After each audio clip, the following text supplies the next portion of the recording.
I feel confident, but I love that. Even as an exercise for all of us, right? Do you have something to add to that, Dr. Sabrina, before I go to these comments? Because that was good. Oh, I can't hear you. What'd you say? Go ahead to the comments. They're good. All right. Black Lexicon says a lot of women in her position make future choices because of self fulfilling trauma choices vocalized and projected by their own parents. What do you say about that, Dr. Sabrina?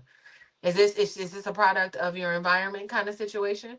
Sometimes it is. So think about the other side of that. The young girl that grows up in a household where there is no man. Maybe the first guy that she comes in contact with that shows her attention, she feels, hey, somebody's showing me some attention. So it's kind of easy for her to find herself in a situation where she's vulnerable, and before she knows it, she has one child, and then a second child, and then a third child, and then she's on social media saying, hey, I got 3 kids, and don't get married. Don't have don't have kids because nobody helped you.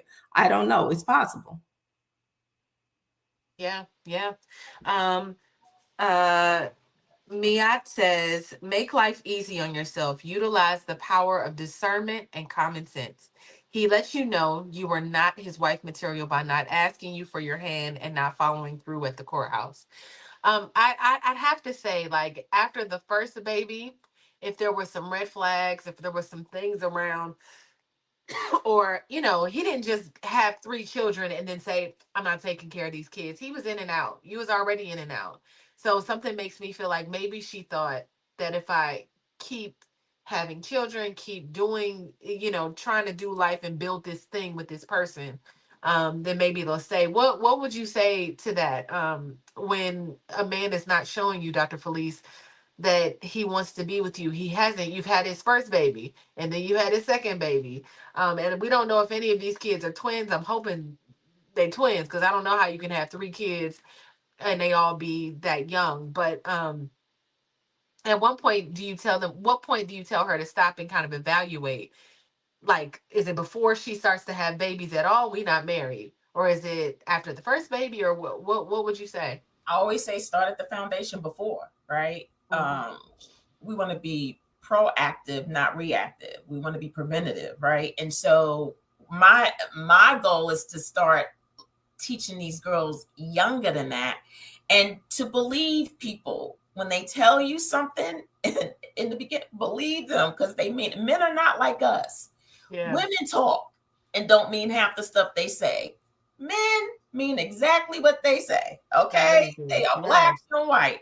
And so you believe men when they tell you something, and when they show you who you are, believe them. But we also cannot dismiss the power of trauma, Mm. because trauma, a lot of times, untreated, unhealed trauma, has the power of repeating patterns, very toxic, unhealthy patterns. And so if somebody doesn't come in and help interrupt and pivot and help heal some of those past traumas, Mm. people with severe trauma repeat patterns and they don't know how to get off that Ferris wheel. And Yeah. so I just I'm not making excuses. I'm just saying that a lot of things that we see is from people not getting help, or somebody interrupting a pattern and shifting it for them so that they can now learn how to do new patterns. Yeah. Y'all, this has been such a good conversation. Our time is already up, but I literally could talk about this for the rest of the day, right?